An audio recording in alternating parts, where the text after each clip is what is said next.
कई सवाल, कई चुनौतियों का जवाब कैसे हम तैयार करें, उन चुनौतियों का जवाब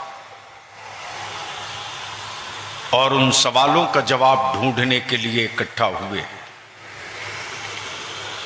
मैं शुक्रिया अदा करूं Lesliganj block, Rahni block, Panki block, Patan block, Manatu block, Haidarnagar, Japla Hussainabad, Chhatarpur block, Nawa block, Chainpur block, Ramgarh block, Satbarwa block, Vishrampur block, Pandeypur block, Pando block, जिला पलामू के तमाम ब्लॉक के एक एक गांव, एक एक घर और एक एक तंजीम, एक एक मस्जिद के इमाम, मुतवल्ली, सदर, सिगरेटी और उस गांव के पंचायतों के सदर और सिगरेटी का, जिन्होंने इदारे शरिया तहरीक बेदारी के एजेंडे को सुना भी, समझा भी और महसूस भी किया और एहसास हुआ कि हम सियासी पार्टियों का झंडा लेकर बार बार निकले हैं, नबी की इज्जत और नामूस का झंडा लेकर एक बार निकल जाए।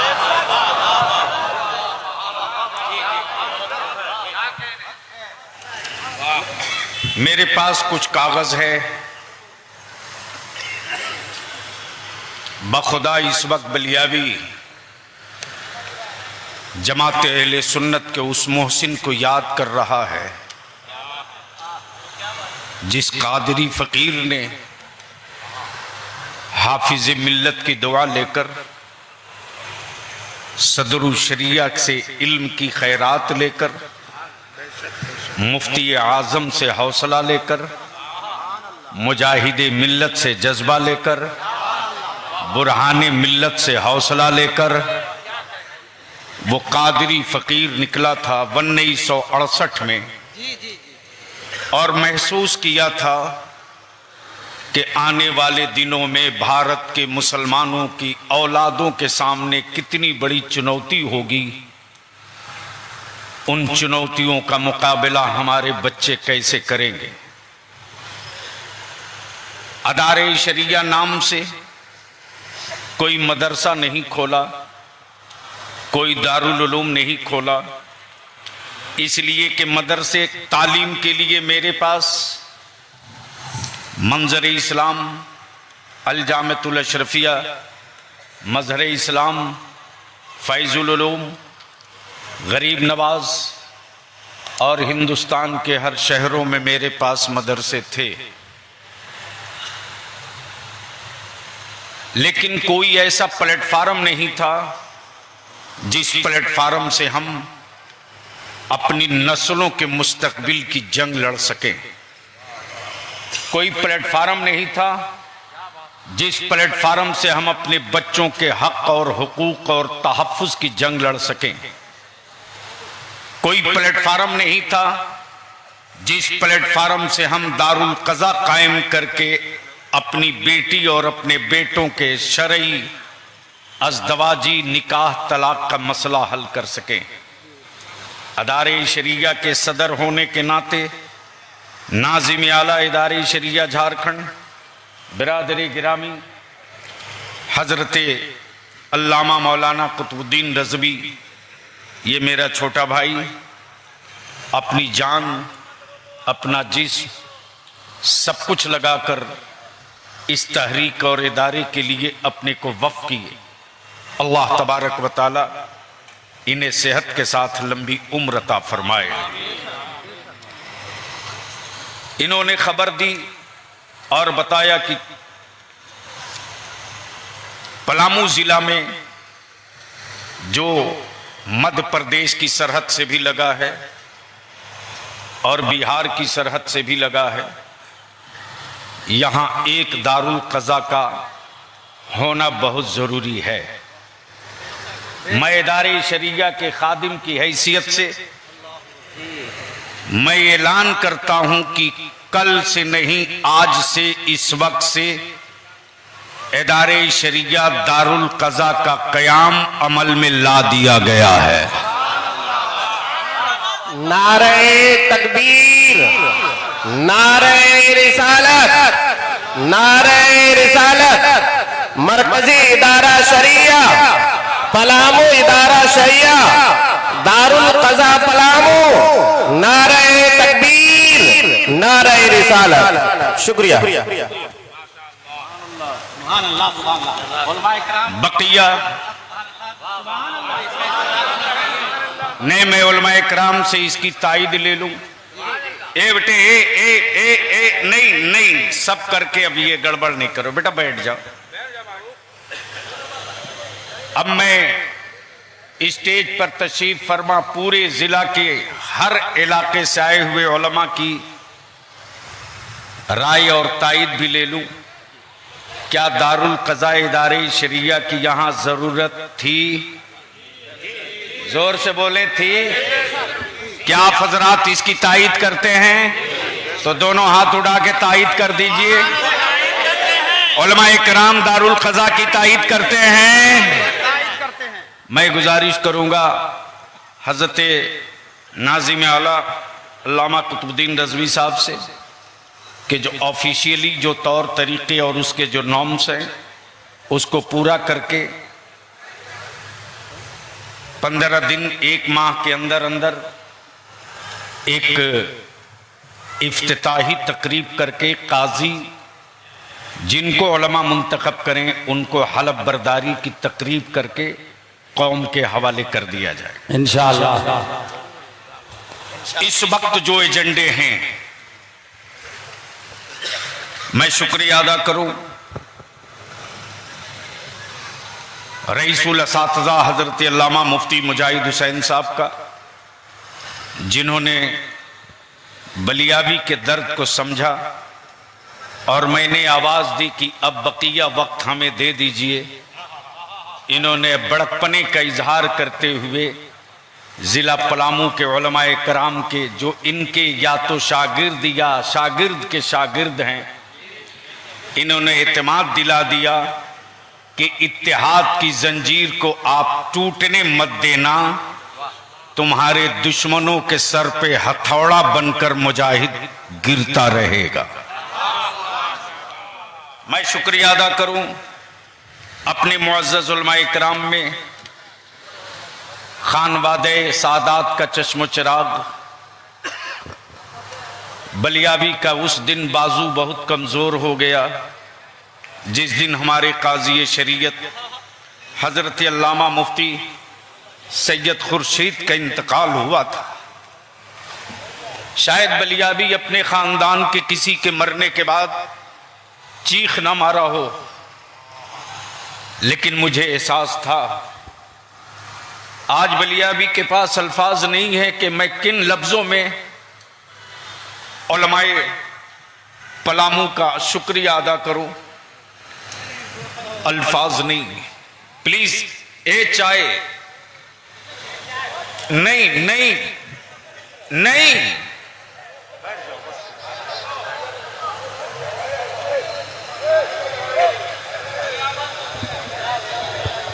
ठीक है, ठीक है, सुभान अल्लाह, सुभान अल्लाह। अभी भारत में वैकेंसी नहीं है, चाय वाले की वैकेंसी नहीं है। अल्लामा सैफुल्लाह अलीमी साहब अमेरिका के कुछ मेडिकल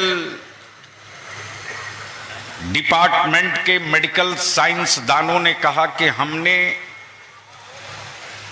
एक आदमी का दोनों किडनी बदल दिया और वो 6 घंटे के अंदर काम मांगने लगा। तो चाइना ने कहा कि तुमने कौन सा कमाल कर दिया, हमने एक आदमी का चाइना में हार्ट किडनी दोनों बदल दिया वो 3 घंटे के बाद काम मांगने लगा। तो भारत विश्व गुरु हो गया है।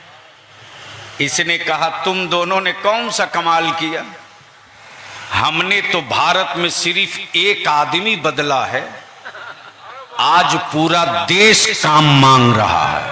क्या बात है, क्या बात है, अरे क्या बात है। बलियावी साहब, वो हर चंदन को अगरबत्ती समझकर बेच डालेगा, वो जुगनू को भी मोमबत्ती समझकर बेच डालेगा। हुकूमत हमने अपनी दे दी चाय वाले को, हमें भी चाय की पत्ती समझकर बेच डालेगा। बरकैफ इस वक्त आग के बिस्तर पर मेरी औलादें पड़ी हैं।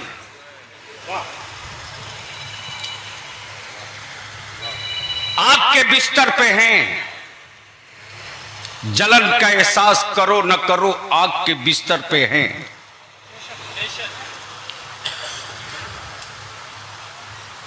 जिस कौम के बेटे और बेटियों ने मुल्क और समाज की, इंसानियत की आबरू बचाई, आज उस समाज की बेटियां बोझ बन गई। और ये जहेज और तिलक की लानत गरीबों की झोपड़ी से निकली नहीं है। जाओ रजिस्ट्री ऑफिस में, आपके बलियाबी के पास बिहार और झारखंड दोनों के कमिश्नरी और अनुमंडलों की पूरी रिपोर्ट मौजूद है। हर साल मुसलमान, हर साल गरीब मुसलमान अपनी बेटियों के रिश्ते और निकाह के लिए बाप दादा की दी हुई जमीन बेच रहा है। बिकती हुई जमीनें मेरी औलादों को दस्तावेज से महरूम कर रही हैं। बिकती हुई जमीनें कल मेरे बच्चों को भारत में लावारिसों की सफ में खड़ा कर देगी। बिकती हुई जमीनों के बाद कल मेरे बच्चों से कहा जाएगा बोल, तेरे पास हिंदुस्तानी होने का कागजी सबूत क्या है? आपके बेटे कहेंगे मेरे पास आधार कार्ड है, लोग कहेंगे नहीं मानूंगा। पासपोर्ट है, नहीं मानूंगा। जमीन का कोई कागज तेरे नाम का है तो दिखा, दिखा। हमारे लोगों से एनआरसी के नाम पर मजाक किया गया। मैं अपने उलमा को गवाह नहीं, ये दावत देता हूं। मैं जानता हूं जिनको सियासत की हिज्जे नहीं मालूम, उन्होंने भी बलियाबी को खूब गालियां लिखी थी। हमें उस पर कोई सदमा नहीं, इसलिए कि मैं जानता हूं कि मुसल्ला लेकर मस्जिद में अल्लाह अल्लाह करके वली बनना बहुत आसान है, लेकिन समाज के बीच में खड़ा होकर नस्लों के मुस्तकबिल की जंग लड़ना उतना आसान नहीं है।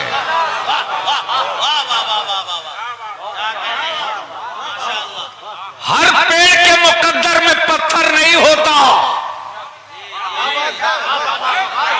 तवज्जो चाहूं अपने उलमा की।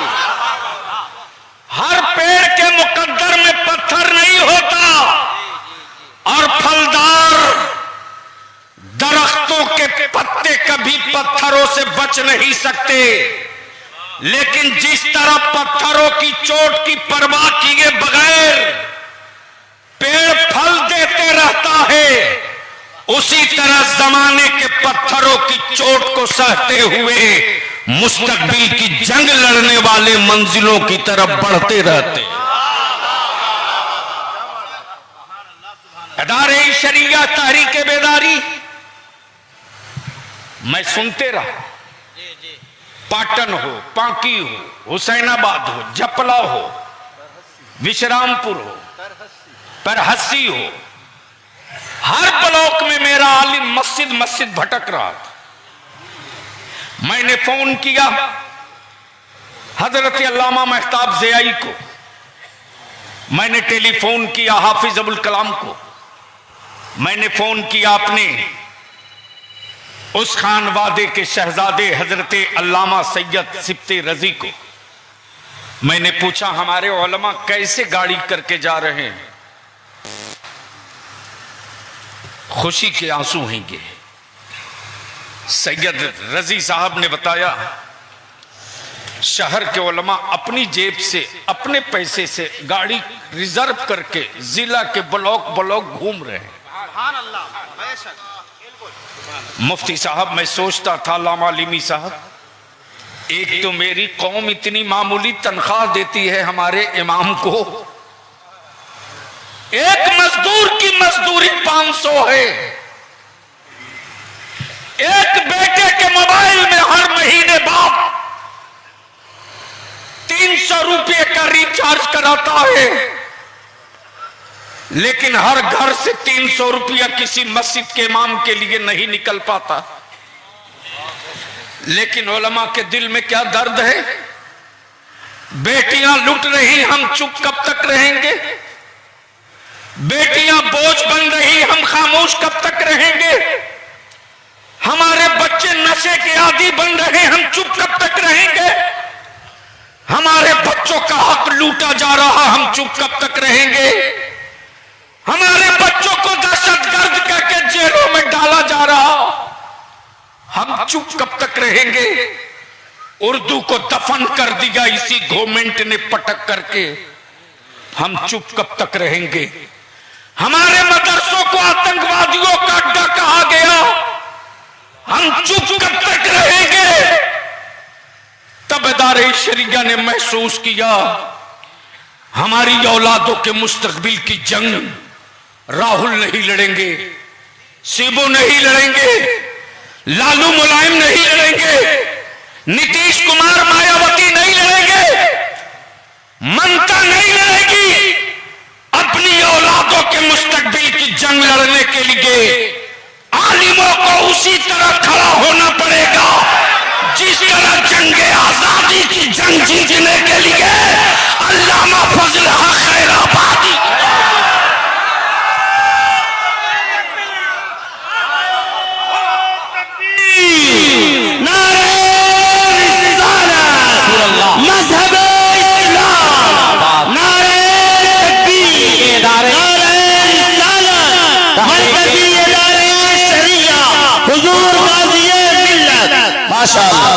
क्या बात है, क्या बात। 75 साल बीत गए, इस मुल्क में कहीं मेरे बेटों ने गद्दारी की हो तो बताओ। इसी पाकी में बलियाबी ने कहा था, जिस पर बड़ी बवाल हुआ था, कि हमारे बच्चे अगर भारत के दुश्मन और गद्दार हैं तो उनको सूली पर लटका दो, हम उनकी लाश नहीं लेंगे। लेकिन 30% फौज में मुसलमानों के बच्चों को जगह दे दो। अरे इम्तिहान उसका लेना जिसके बाप दादा ने अंग्रेजों के तलवे चाटे हो। हमने अंग्रेजों के टुकड़े नहीं खाए, गरीब नवाज करने वाला खाया। हमारे खून की हर बूंद में भारत से वफादारी है, हमारे लहू की हर बूंद में भारत से मोहब्बत है। लेकिन मेरे बच्चों को लावारिस समझकर जो जब चाहे जेल की सलाखों में डाल दे। तबेदार शरिया ने तय किया कि अब हमको उलमाए कराम को निकलना पड़ेगा। अब आए हुए इस इंसानी और आशिकों के सैलाब की एक आवाज सुनना चाहता हूं। ईमान से बोलना, अब तक सियासी पार्टियों के झंडे लेकर निकले थे, अपनी गाड़ी, अपना डीजल, अपना पेट्रोल, लेकिन आज नबी की इज्जत और नामूस का झंडा लेकर निकले हो। बोलो, कल ज्यादा अच्छे लग रहे थे या आज ज्यादा अच्छा लग रहे? क्या बात है, आज अच्छा लग रहा है। तवज्जो चाहो। और मैं अपने उलमाए किराम से विनती करके कहूंगा, आप घबराइएगा नहीं। प्लीज बेटे बैठ जाओ, मैं डिस्टर्ब हो जा रहा हूं। मैं अपने उलमा से कहूंगा घबराइएगा नहीं। पूरी दुनिया की तारीख यही रही है कि धरती पर क्रांति की हर नई इबारत गरीबों ने लिखी है। तवज्जो चाहूं, पूरी दुनिया में इनकलाब की तारीख गरीबों के छप्पर से निकला है। इस्लाम का इनकलाब हलीमा की झोपड़ी से चला। तवज्जो चाहूं, हलीमा की गुर्बत की तारीख मक्के में पढ़ी जाती रही।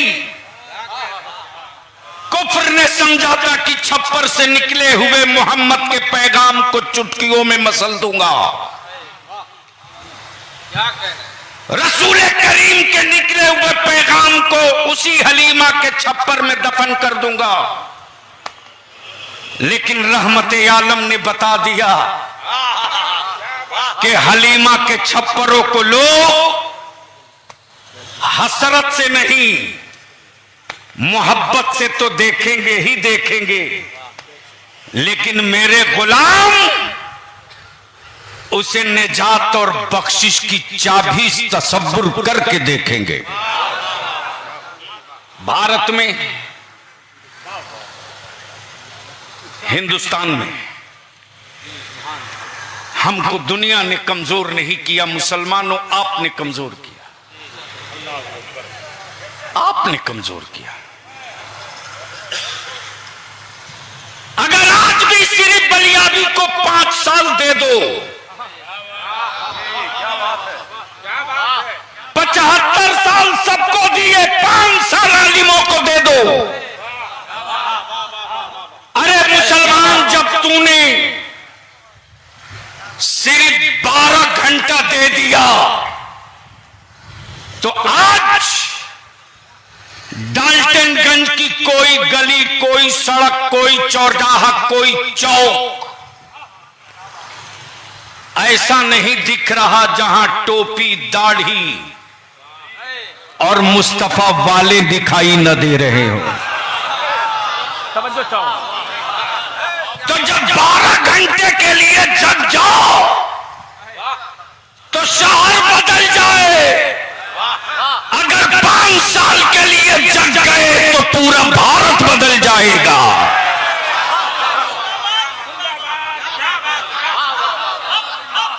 और इसके लिए करना क्या है?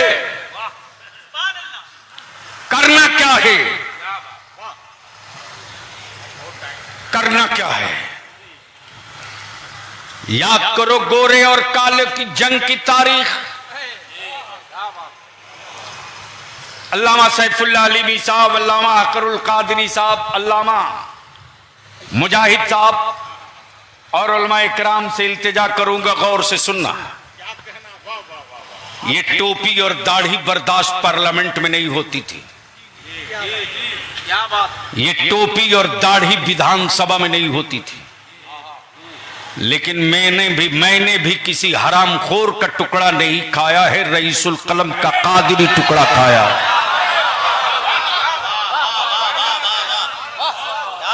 मुझे मालूम है कि हराम लुकमों की उम्र कितनी है, और मुझे ये भी पता है कि बुजुर्गों के जूठे की ताकत कितनी है। ये भाड़े की फौज नहीं है। तवज्जो चाहो, तवज्जो चाहो, तवज्जो चाहो, जोर से ऊपर से लेकर नीचे तक, ये भाड़े की फौज नहीं है। बोलो क्या आप भाड़े के हो?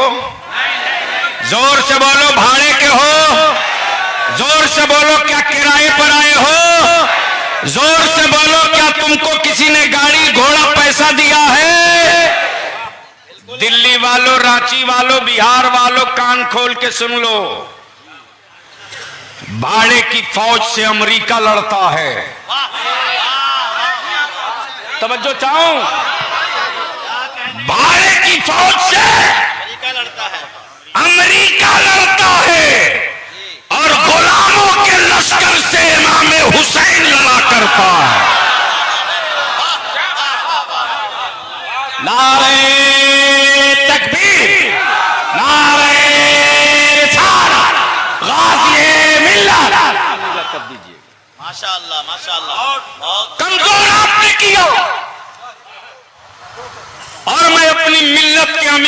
कहूंगा,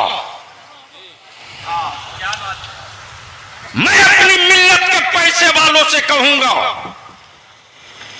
मैं नहीं जानता कारी जसीमुद्दीन साहब के पैसे वाले इसमें कौन हैं।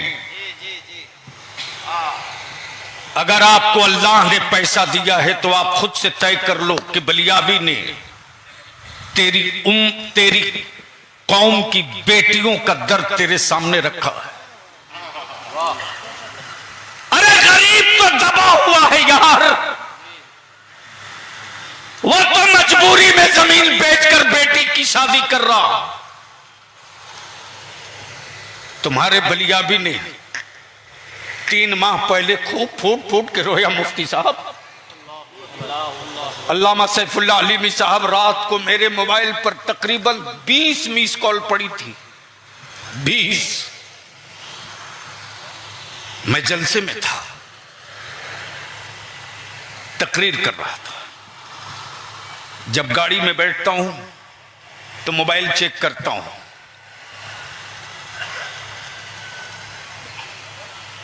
अल्हम्दुलिल्लाह जब तक बैटरी जिंदा रहती है बलियाबी का तेरे मोबाइल कभी बंद नहीं होता।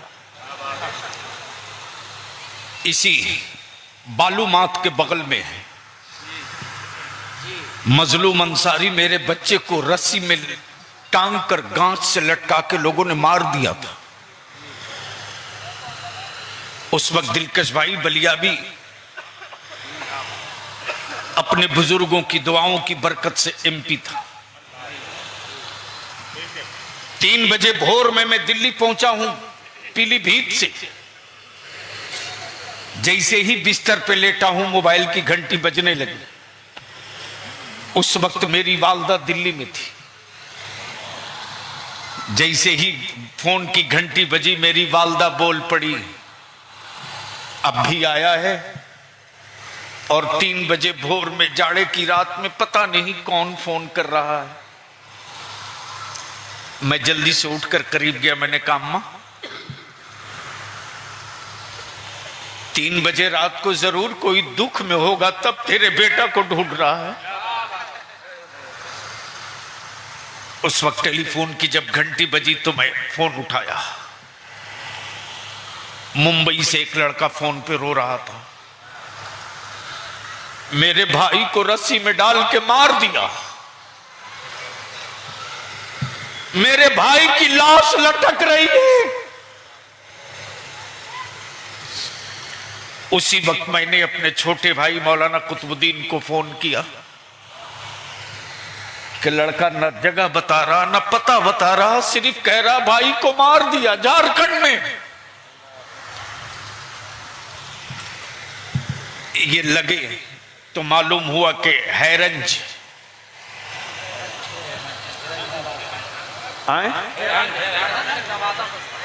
नवादा हैरंज। पूरी टीम सुबह सवेरे 7 बजे हामिद अंसारी साहब के दरवाजे में पहुंच गया। मैंने कहा हामिद साहब आज बलियाबी की मेंबरशिप अपने कलम से खत्म कर दो, हमें नहीं चाहिए ये मेंबरशिप पार्लियामेंट की। हमारे बच्चे जंगल की घास नहीं है जो जब चाहे तब रोक दे। हमें मेंबरशिप नहीं चाहिए, वरना आज अगर बोलने नहीं देंगे तो आपके दरवाजे पर लेट जाऊंगा। एक बेटा मेरा मरा है वहां, आप यहां मुझको मार के चले जाना हाउस, लेकिन जाने नहीं दूंगा। तेरे बलियाबी ने अड़ के लड़ा, जंग किया, तब उनकी गिरफ्तारियां हुई। इसी झारखंड में जब से ये राज बना है, पलामू वालों, मैं अपनी कौम के जवानों से कहूंगा बुज़दिल और कायर की तरह मत जियो। किसी गीदड़ और किसी छुछुंदर को दिखाने से मत डरो और अपने दिमाग से निकाल दो कि तुम तुम किसी को हराने के लिए अब जिंदा रहोगे। आज तारीख बेदारी में कसम खाकर उठो, अब दुनिया को हराने के लिए जिंदा नहीं रहेंगे। किसी भी खित्ते, किसी भी इलाके में अब मेरी कौम का बेटा न हार जाए, इसके लिए जिंदा रहेंगे। 64 बच्चों का, 64 बच्चों का इस झारखंड में मॉब लिंचिंग हुई। कितना? जोर से बोलो, जोर से बोलो, कितना? सेकुलर कहलाने वाले किसी एक हरामखोर के मुंह से एक लफ्ज नहीं निकला कि कानून क्या कर रहा है, पुलिस क्या कर रही है, एसपीडीसी क्या कर रहे हैं। कमजोर आपने किया, कमजोर आपने किया। हम तो आपसे सिर्फ 5 साल की भीख मांग रहे हैं। एक्शन कर रिएक्शन आने में अल्लामा सैफुल्लाह अलीमी साहब टाइम लगता है, एक्शन कर रिएक्शन आने में टाइम लगता है। दवा खाते ही तुरंत दवा काम नहीं करती, 2-4 घंटा तो वक्त लगता है। लेकिन नस्लों के मुस्तकबिल को तब्दील करने के लिए, नस्लों के रोशन मुस्तकबिल का ख्वाब देखने के लिए 2-4 घंटा नहीं 2-4 साल लगता है। तवज्जो चाहूं, अगर मोबाइल पर उलमा मसरूफ नहीं है तो सुन लें। तवज्जो चाहूं, तवज्जो चाहूं। मैं अर्ज कर रहा था, वहां मोबाइल कौन लेके बैठा है भैया? हम पर रहम कर दो, पूरी कमाई मत दफन करो प्लीज, टाइम लगता है। हम अपने कौम के पैसे वालों से, अपनी कौम के मालदारों से, अपनी कौम के कोठी, बिल्डिंग, हवेली, गाड़ी, कार, जमींदारों से अर्ज करके भीख मांगते हैं। अपने लिए नहीं, अपनी कौम की गरीब बेटियों के लिए, अपनी मिल्लत के नस्लों के मुस्तकबिल के लिए। सिर्फ पैसे वाले तय कर लें प्लीज, कोठी बिल्डिंग वाले तय कर लें कि हम 15-20 आदमी के साथ सादगी से जाकर निकाह करके बहू लाएंगे।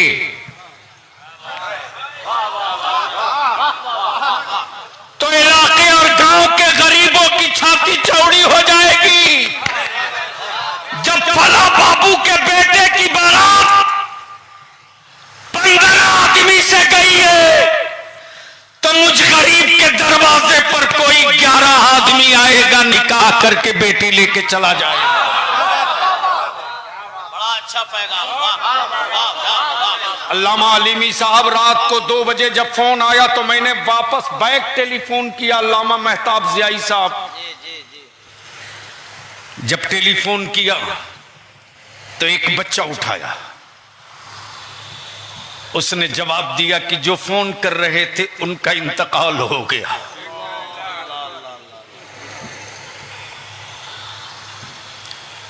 मैं अपने आप को कोसने लगा कि मैंने क्यों नहीं फोन उठा लिया रात को 2 बजे। हो सकता है पीएमसीएच में, एनएमसीएच में, किसी हॉस्पिटल में मेडिकल की जरूरत हो, पैरवी की जरूरत हो, मैं काम आ गया होता। मैंने क्यों नहीं फोन उठा लिया? मैं अपने दिल को बार बार कचोके मार रहा था। मैंने पूछा, बेटे इंतकाल कैसे हुआ? उस लड़के ने जो जवाब दिया सुनो और सर पीटो।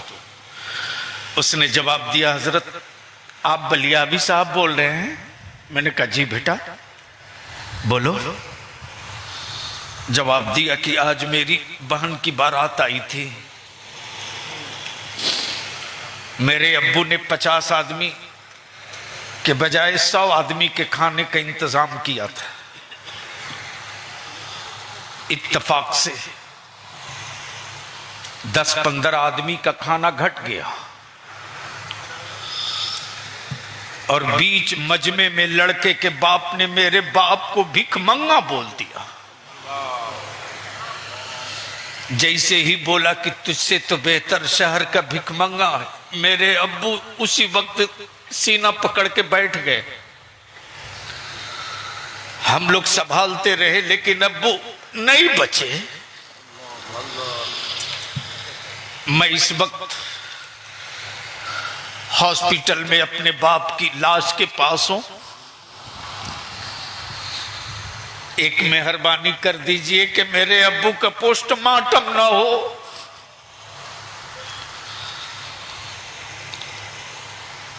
मेरी बहन भी सीरियस हो गई है। पता नहीं मेरी बहन भी बचेगी कि नहीं बचेगी।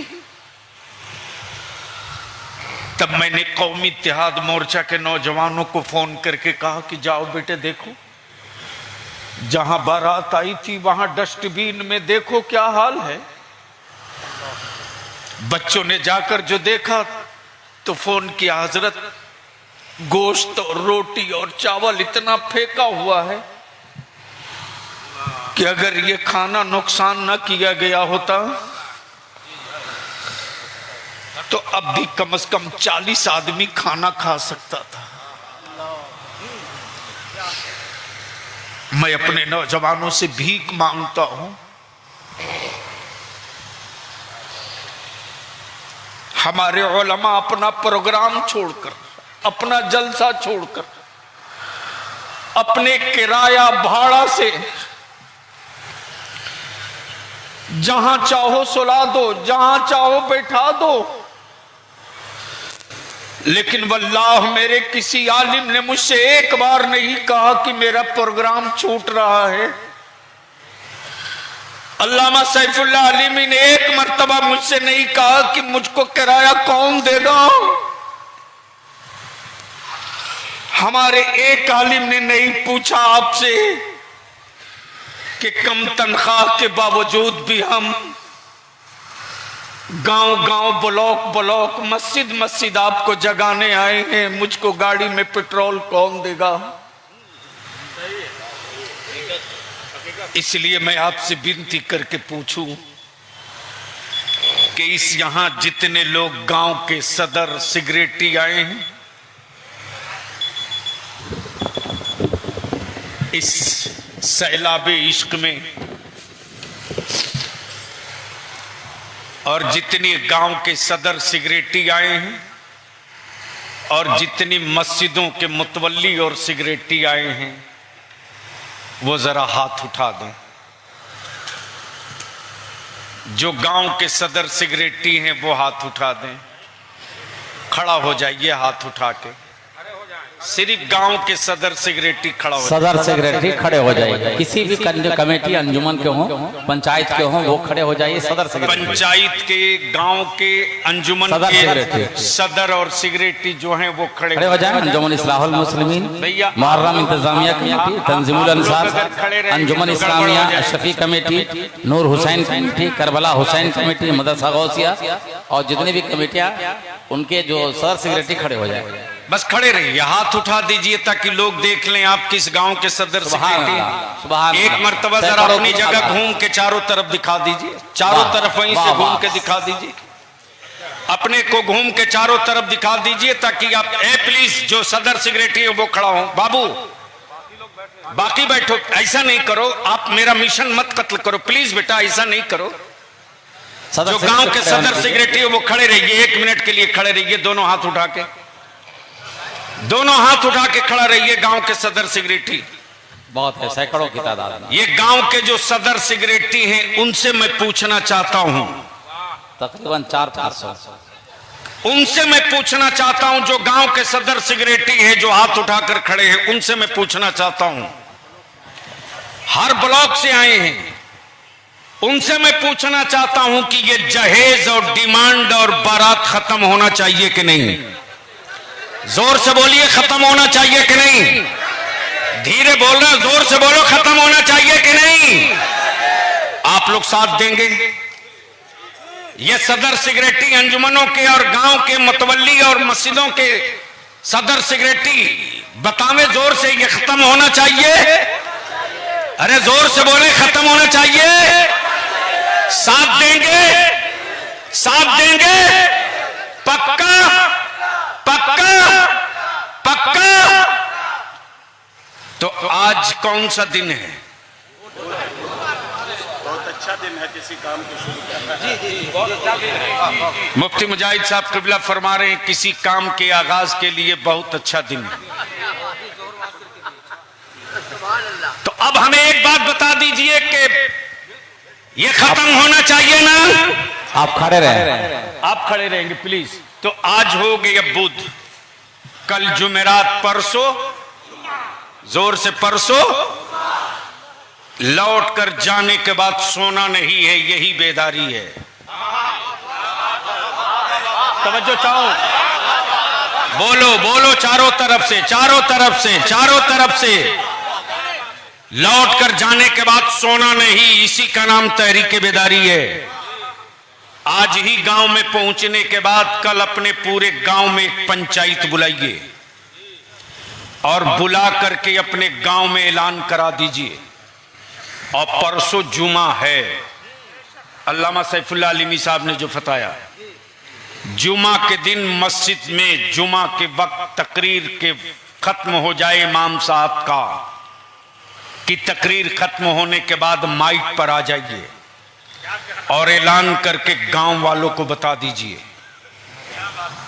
शहर वाले अपने अपने मस्जिद और अपने अपने मोहल्ले की मस्जिदों में जुमा के दिन ये ऐलान करके बता दीजिए कि हमारे मोहल्ले, हमारे गांव, हमारी पंचायत में तय कर लिया गया है, गांव वालों, अगर तुमने अपनी बेटी की शादी में डीजे, बाजा, पटाखा, तमाशा, बैंड पार्टी, नाच वाली बारात के साथ दूल्हा बुलाओगे तो उस दूल्हे का निकाह मेरे गांव, मेरे मोहल्ले की मस्जिद का इमाम नहीं पढ़ाएगा।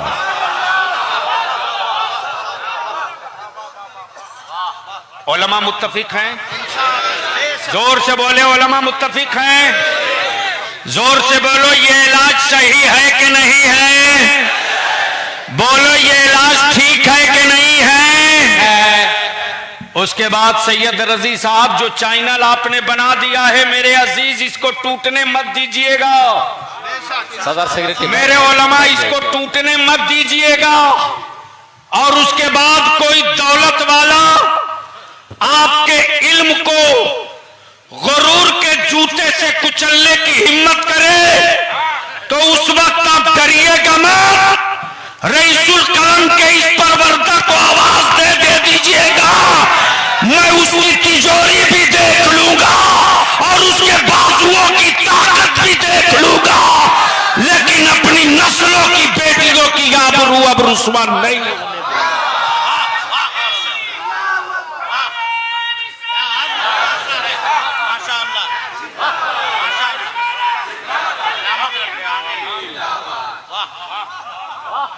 और अगर कोई घुसपैठी मौलवी निकाह पढ़ाने आ जाए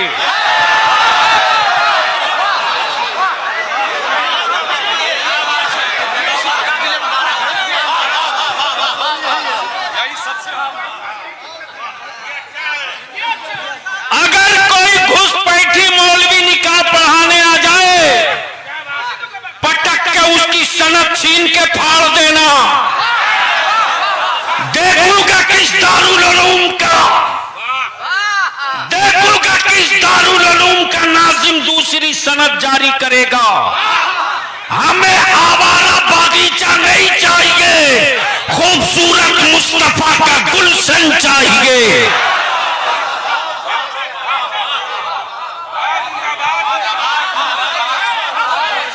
एक बार सारा मजमा मदीने की सरकार को आवाज दे लो, मुट्ठी बांध कर ऊपर से लेकर नीचे तक, लब्बैक या रसूल अल्लाह। जोर से आवाज लगा ईमान वाला, जोर से, लब्बैक या रसूल अल्लाह, लब्बैक या रसूल अल्लाह, लब्बैक या हबीब अल्लाह। नीचे करो, तवज्जो चाहूं उलमाए करम की। आज कुछ हमारा लोगों ने मेरे नबी की तौहीन के लिए सुपारी ले रखी है। प्लीज मदद करें उलमाए करम, पीछे से मेरी मदद करें, मदद करें। अब तक आप जलसों में जाते थे, आज आपने जलसा बुलाया है, मेरी कौम चल के आई है।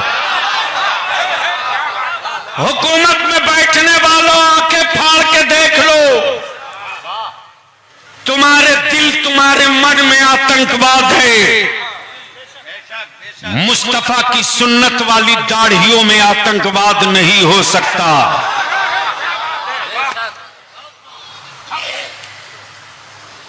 मेरे अजीज, ईमान से बोलना, क्या हमारी जिंदगी हमारी है?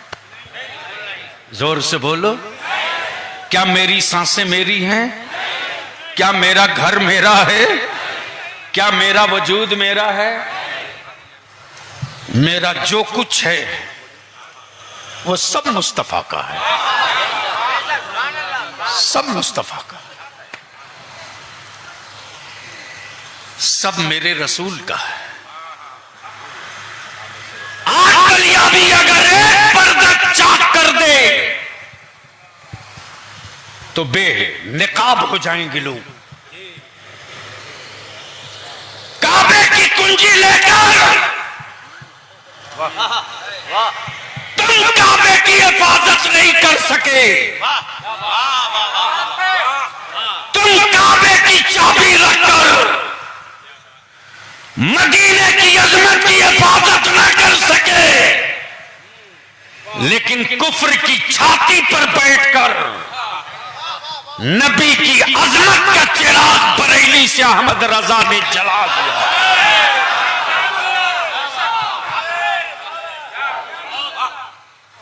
मेरे रसूल की तौहीन करना लोगों का पेशा बन गया। जिस छुछुंदर बंदर को देखो वही पत्थर मारता। मौलाना कुतुबुद्दीन गवाह है, आपके इदारे शरीयत के नायब काजी शरीयत, इस तहरीक का मजबूत पिलर भी, मुहर्रिक भी हजरत अल्लामा मुफ्ती गुलाम हुसैन सकाफी। इसी रांची में नामूसे रिसालत पर हमला करने वालों के खिलाफ हमारे बच्चे छोटी छोटी उम्र के एक कागज का टुकड़ा लेकर निकले थे सड़कों पर, और वो यही कहते थे ना, उनके हाथ में पत्थर नहीं था, उनके हाथ में गोली नहीं थी, उनके हाथ में खंजर नहीं था, छोटा सा कागज का टुकड़ा था जिस पर लिखा हुआ था, मेरे रसूल के गुस्ताखों को सजा दो, मेरे नबी की इज्जत के दुश्मनों को जेल भेजो। अब हम किस पर भरोसा करें? भरोसा तो तोड़ दिया। या अल्लाह, ये कौन साहब हैं?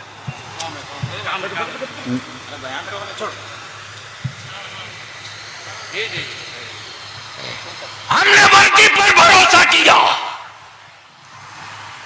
हमने सेकुलरिज्म पर भरोसा किया, हमने धर्मनिरपेक्ष लोकतंत्र पर भरोसा किया, लेकिन 75 साल में जब बाप दादा ने फटी लुंगियों में गांठ बांधकर, पंता भात खाकर, नमक रोटी खाकर, छोटा सा कारोबार करके अपने बच्चों का खड़ा किया, तो दंगा और फसाद करके दुकानें फूंक दी, शहरों को आग लगा दिया। हमारे बच्चे टुकड़े टुकड़े के लिए चले आए सड़क पर। हमने कभी कुछ नहीं कहा, रेल नहीं रोका, सरकारी बिल्डिंगों को आग नहीं लगाई, रेल का डब्बा नहीं फूंका, लेकिन हमारे बच्चे निकले थे, मेरे रसूल के गुस्ताखों को जेल भेज दो, तो वर्दी पहने हुए रांची में इसी झारखंड सरकार की वर्दीधारी गुंडे, सरकारी गुंडे हमारे बच्चों को करीब बुलाए। बच्चों ने देखा वर्दी पहना है, मेरी हिफाजत करेगा। उन्हें क्या पता कि वर्दी पहनने वाला शेर का निशान अपने सर पे सजाने वाला ये फिरका परस्त और कॉमनल गुंडों की कठपुतली है, पुलिस नहीं है। हमारे बच्चों को कहा तुम भाग जाओ, बच्चे हो। जब हमारे बच्चे पतली गली से जाने लगे मुफ्ती साहब, तो हमारे बच्चों को 1 से भून दिया। सेकुलर कहलाने वाला एक नहीं बोला और उल्टे 4000 मेरे बच्चों पर मुकदमा किया गया। तब मैंने अपने भाई मौलाना कुतुबुद्दीन से कहा, झारखंड के चीफ मिनिस्टर से बात करो, कितनों की गिरफ्तारी लेगा तो कलेजा ठंडा होगा। बात करो। बलियाबी ने चूड़ियां नहीं पहनी, मैं भाड़े की फौज लेकर नहीं, नबी के नामूस को और रसूल की इज्जत के तहफ्फुज़ के लिए आलिमों की फौज लेकर आ रहा हूं। हिम्मत है तो आलिमों को गिरफ्तार करके दिखाओ। लेकिन मेरे बच्चों को भून दिया गया। मेरे अजीज, 64 मॉब लिंचिंग हुई इसी पलामू में, डाल्टनगंज में। मुफ्ती साहब, आलम यह था कि 66 उर्दू स्कूल थे। कितने? उस 66 उर्दू स्कूल को खत्म कर दिया गया। अब सिर्फ 17 बचा है। जिन जगहों पर 250, 300, 400 बच्चे होते थे, लोगों ने देखा कि उर्दू पढ़ के बच्चे कहीं नौकरी न ले लें, इसी सेकुलर कहलाने वाली हुकूमत ने कत्ल कर दिया। चुप रहे सब। एक आवाज विधानसभा में नहीं निकली, एक आवाज नहीं निकली कि उर्दू को क्यों खत्म कर रहे हो। खत्म हो गई। अरे हमारे बच्चों की किस्मत बना दिया। मुर्गी की दुकान खोलो, पंचर की दुकान खोलो। मेरे बच्चों का मुकद्दर बन गया, टाइल्स घीसो, मार्बल लगाओ। मेरे बच्चों का मुकद्दर बना दिया कि तुम मजदूरी करो, सेंटरिंग की काटी ठोको, तख्ता ठोको। तुम्हारे बेटे DSP, SP, DM, collector, DC नहीं बनेंगे। तो इदारे शरिया ने भी अब कसम खा लिया है। मेरे उलमा ने भी अहद कर लिया है, हम हुकूमतों की खैरात और टुकड़े नहीं मांगेंगे। हम 5 साल तक जहेज की लानत को दफन करके उसी पैसे को बचाकर अपनी औलादों को पढ़ाएंगे। बोलो, अगर 5 साल तक हमने मेहनत कर दिया इस काम पर, तो 6ठे साल में रिजल्ट आ जाएगा कि नहीं आएगा? आ जाएगा, आ जाएगा। जोर से बोलो, आएगा कि नहीं आएगा? अल्लामा मुजाहिद साहब, लोहरदगा में अभी हमारा एसपी है एक नौजवान, आप लोगों ने देखा हो, हारिस बिन जमा, इसी गुमला का है। उसके बाप दादा का आबाई वतन सिवान है। जैसे ही उन्होंने कहा कि मैं स्टेज पर आना चाहता हूं, मौलाना कुतुबुद्दीन ने मुझको बताया कि वो आना चाहते हैं। मैंने कहा डीसी को भी बुला लीजिए, ताकि जो मेमोरेंडम हमको देना है बाद में स्टेज ही पर अपना वो प्रस्ताव हवाले कर दो। अमित नाम, अमित कुमार सिंह एसडीओ डीसी के प्रतिनिधि बनकर आए। एसपी जैसे ही आया अपने को रोक न सका, गले लग गया। और गले लगते ही वे जानते हैं अल्लामा क्या कह रहा है कि बचपने से आपको सुनते रहा, पहली बार देख रहा हूं। अरे तेरा बलिया भी तो रो भी नहीं सकता है रे चौराहे पर, कहीं दुनिया बुज़दिल न समझ ले। लेकिन इस दिल को कहां कब तक समझाऊं? औलादे मेरी है, जख्म मेरे बच्चों को लग रहा है, घायल मेरी औलादे हो रही है, दवा कौन देगा? दवा आपको तलाशनी, दवा आपको ढूंढनी होगी। अल्लामा सैफुल्लाह अलीमी साहब ने बताया, तहरीक की देन है, एक धक्का मारे, सिर्फ एक धक्का, और बिहार हुकूमत को भी कह दिया है कि आपने जातीय आधारित सर्वे कराकर क्लियर कर दिया, जिसकी जितनी संख्या भारी,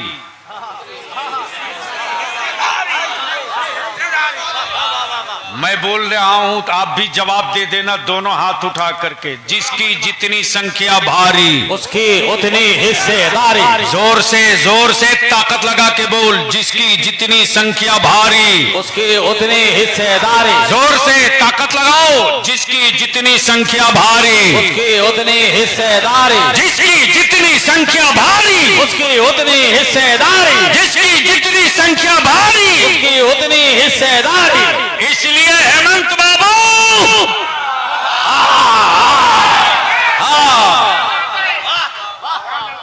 अब तक राजनीतिक पार्टियों के वर्करों से पल्ला पड़ता था, अब मुस्तफा के वारिस से पल्ला पड़ गया है।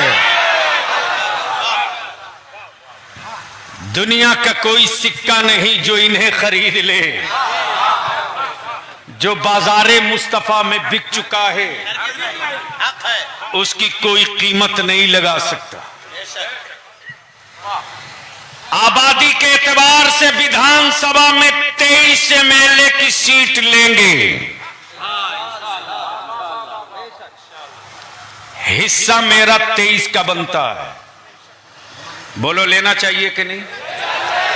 जोर से बोल, लेना चाहिए कि नहीं? तो अब अगर कोई बड़ा फैसला इदारे शरिया ले तेरे बेटों की हिस्सेदारी के लिए, तो साथ दोगे कि नहीं? जोर से बोलो, जोर से बोलो। कहीं ऐसा तो नहीं कि कोई आकर के डरा दे किसी छुछुंदर, किसी बंदर, किसी बिल्ली से? अब मत डरो। सेकुलर कहलाने वालों की पोल खुल गई, पोल खुल गई। उनकी बिरादरी का वोट उनके कब्जे में नहीं है। मुसलमानों के वोट पर सत्ता में राजा बनने वालों, मुसलमानों ने भी तय कर लिया है कि अब अपने बच्चों को भीख का कटोरा नहीं देंगे, सत्ता की चाबी देंगे। उर्दू दफन हो गई, एक बार नहीं कई बार।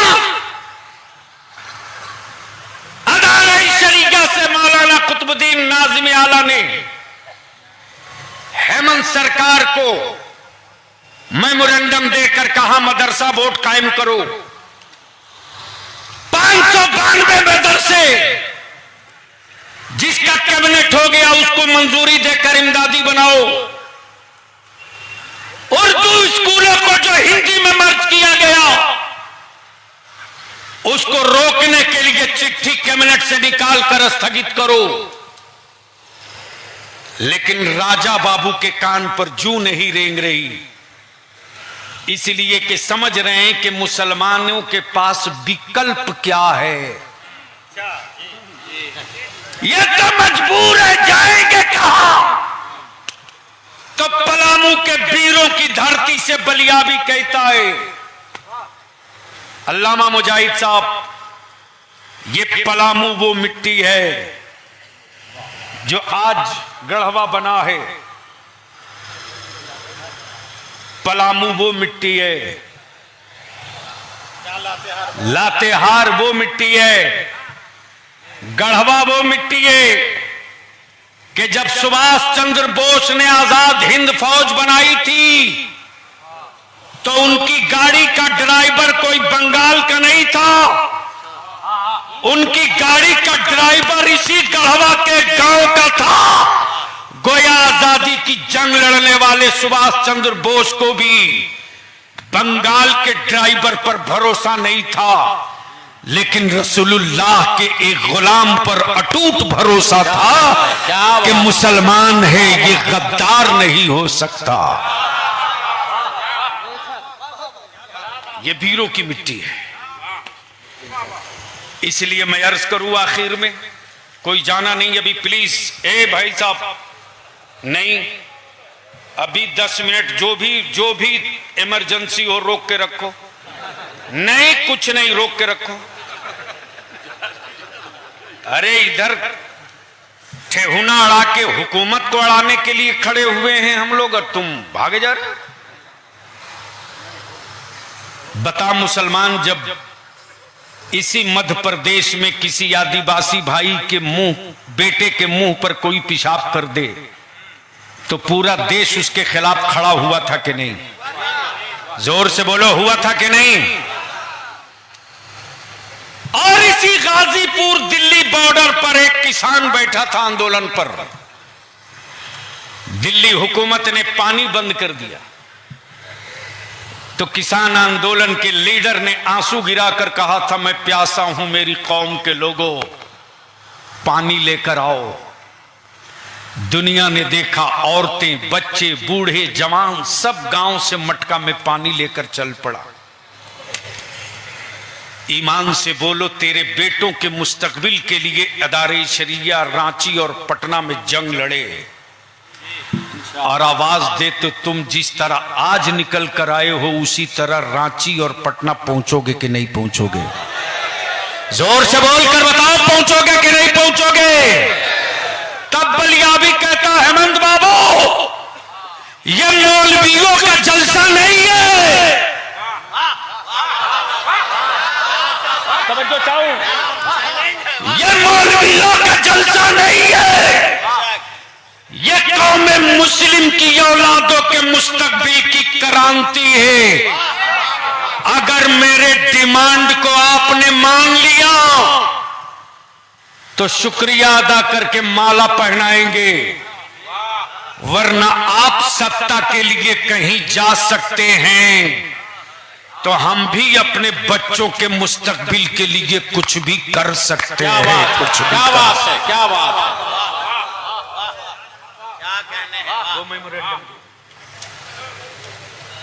बस आखिरी हिस्सा है। पहला डिमांड, नामूसे रिसालत पर एक कानून बनाओ। बोलो, रसूलुल्लाह की इज्जत के तहफ्फुज के लिए कानून बनना चाहिए कि नहीं बनना चाहिए? मॉब लिंचिंग के खिलाफ कानून बनना चाहिए कि नहीं बनना चाहिए? उर्दू एकेडमी होना चाहिए कि नहीं होना चाहिए? उर्दू स्कूल जो बंद किए गए चालू होना चाहिए कि नहीं? मुस्लिम इलाकों में उर्दू गर्ल्स कॉलेज +2 तक बेटियों के लिए बनना चाहिए कि नहीं बनना चाहिए? जो मदरसे हमारे हैं उनको इमदादी होना चाहिए कि नहीं होना चाहिए? हमारे बच्चों को भी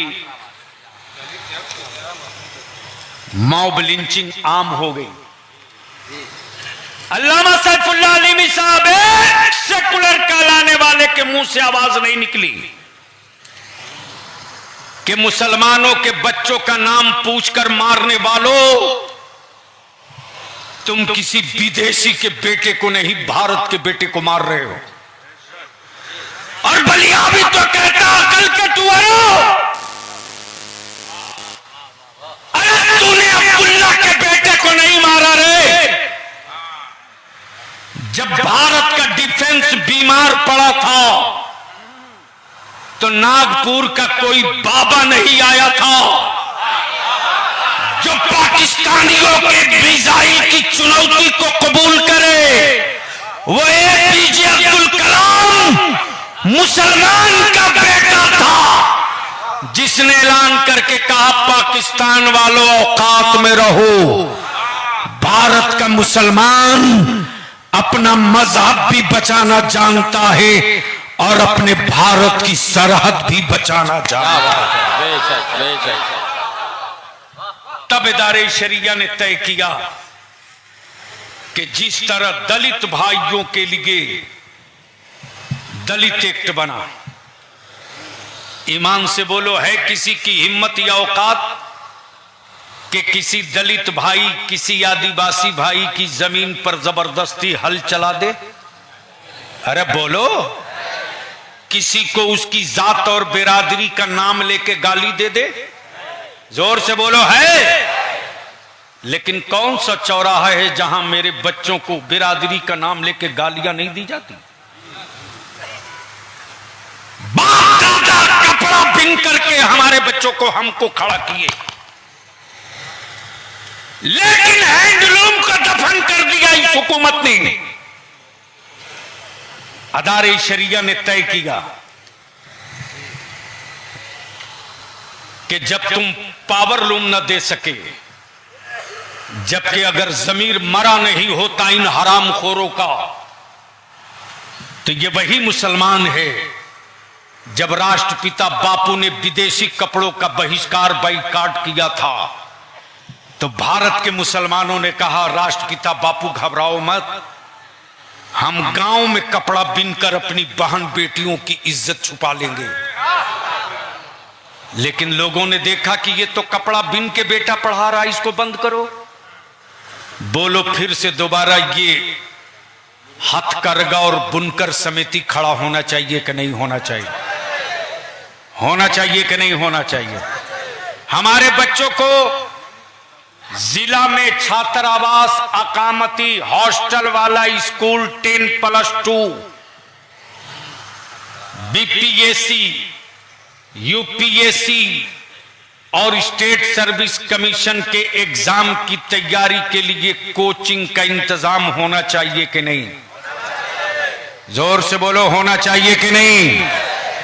अब काम बांट लो, स्टेज से लेकर नीचे तक। मजहब का काम उलमा कर रहे हैं, नस्लों का काम आप कर लो। नस्लों का काम आप कर लो। अगर हर ब्लॉक का पैसे वाला सर जोड़ के बैठ जाए एक हफ्ते के लिए, मदरसा आलिम खड़ा कर रहा, स्कूल हम लोग खड़ा करेंगे, मस्जिद इमाम खड़ा कर रहा, कॉलेज हम खड़ा करेंगे, लंगर और उस अंजुमने कर रही हैं, बेटियों के तालीम का इंतजाम हम करेंगे। बेशी नहीं, इसको आगे बढ़ा दीजिए।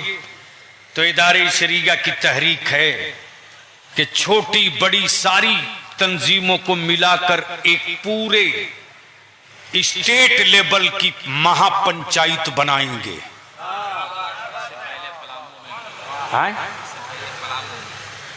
इससे पहले पलामू जिला में जितनी छोटी बड़ी तंजीमें गांव में, इलाकों में, समाजी वेलफेयर, अंजुमन इस्लाहुल मुस्लिमीन, मुहर्रम इंतजामिया कमेटी, तंजीमुल अंसार कमेटी, अंजुमन इस्लामिया कमेटी, अशरफी कमेटी, नूरे हुसैन कमेटी, करबला कमेटी और जितने मदरसों की कमेटियां हैं और उलमाए अहले सुन्नत की जितनी छोटी बड़ी तंजीमें चल रही है, जो जहां काम कर रहा करे, लेकिन सबके नुमाइंदे मिला करके इदारे शरिया की एक महापंचायत बना दो। जो महापंचायत फैसला ले लेगा, हाई कोर्ट के फैसले को सुप्रीम कोर्ट में चैलेंज किया जा सकता है, लेकिन महापंचायत के फैसले को कोई माई का लाल चुनौती और चैलेंज नहीं करेगा। तो बोलो, ये होना चाहिए कि नहीं होना चाहिए? होना चाहिए कि नहीं होना चाहिए? इसी के साथ मैं आखिरी बात अर्ज करूं कि आबादी के हिसाब से मेरे बच्चों को हिस्सेदारी मिलनी चाहिए। तो जो तय किया है आबादी के हिसाब से 23 MLA और 2 MP, कितना? और अभी से बलियावी के इस दिमाग के हार्ड डिस्क में 23 कंस्टिट्यूएंसी असेंबली की खड़ी हो गई है। इसलिए सेकुलर कहलाने वालों, राज्यसभा की तो बात ही मत कीजिए। जब हारने की बारी आती है तो ये सेकुलर पार्टी वाले मुसलमान के बच्चों को बलि का बकरा बनाते हैं, और जब राज्यसभा में जीतने का सीन रहता है तो हेमंत बाबू अपने बाबूजी को उम्मीदवार बना देते हैं, और मुसलमान मस्त है। सही। इसलिए ये मौलवियों की रैली मत समझिए, ये मुसलमानों की औलादों के मुस्तकबिल का तूफान खड़ा हो गया है। हवाबों को तो रोकना मुमकिन है, मुस्तफा के गुलामों को रोकना मुमकिन नहीं। तो अब इन्हीं चंद जुमलों के साथ आए, एक मिनट, अब ये बता दीजिए कि ये जितना प्रस्ताव पेश किया है सबसे सहमत हैं कि नहीं है? तो सहमत हैं तो जो जहां है वहीं से खड़ा हो जाए, स्टेज वाले भी खड़े हो जाएं। मैं अपने बुजुर्ग उलमाए कराम से अपील करूंगा, आगे आ जाएं, आगे आ जाएं। देखो कोई भागने न पावे, जो भागे उसको पकड़ के वहीं से घुमा दो, वहीं से घुमाओ। एक साथ एक जगह नहीं, फैल के खड़ा हो जाइए प्लीज, नहीं फैल के खड़ा हो जाइए, रहम कीजिए, मदद कीजिए। फैल के खड़ा हो जाइए, स्टेज का एक तरफा लोड ना हो, एक तरफा लोड ना हो। थोड़ी सी चलिए, अब क्या करेंगे? तो बोलो ये सारे एजेंडे मंजूर हैं कि नहीं है? हाथ उड़ा के बोलो ना। मुझसे रिसालत पर कानून बनना चाहिए, मॉब लिंचिंग के खिलाफ दलित एक्ट की तरह मुस्लिम सेफ्टी एक्ट बनना चाहिए, डाल्टनगंज में छात्रावास स्कूल बनना चाहिए, जो उर्दू स्कूलों को खत्म किया गया दोबारा वापस होना चाहिए, सत्ता में हिस्सेदारी मिलनी चाहिए, हिस्सेदारी मिलनी चाहिए। अब अगर आवाज दे दे बलियावी, तो बोलो बलियावी पर तुझको भरोसा है कि नहीं है? भरोसा है। बलियावी पर भरोसा है कि नहीं है? इदारे शरीका पर भरोसा है कि नहीं है? तो आज से आहद करके उठो कि अब तक खुद को जीने के लिए जिंदा थे, अब अपने बेटों के मुस्तकबिल के लिए जीने का आहद करके चल रहे हैं।